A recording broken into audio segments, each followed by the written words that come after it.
এই দেখো বন্ধুরা, আমার একটা ছোট্ট পুকুর রেডি করলাম 2025 সালে শিঙি মাছ ছাড়বো বলে। দেখো পুকুরটা কেমন হয়েছে। পুরো পুকুরের চতুর্ধারে আমি জাল দিয়ে পুরো নেটিং করে দিয়েছি। এই দেখো পুরো পুকুরটায় যখন নিচে নেমে দেখাচ্ছি তোমাদেরকে, ওটা হচ্ছে আউটলেট রেখেছি, জলটা যাতে বার করতে পারি এক্সট্রা জল হলে।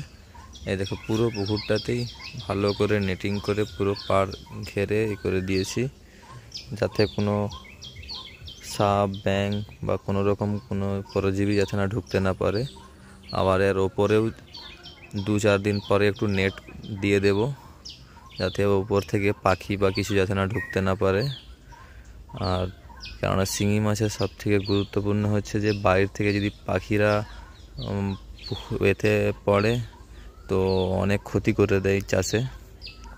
কেননা অন্য পুকুরের জীবাণু বা অনেক রকম পাখিরা সেখান থেকে কী করে নিজেদের গায়ে বয়ে নিয়ে চলে আসে, এসে করে অনেক চাষির ক্ষতি করে দেয়।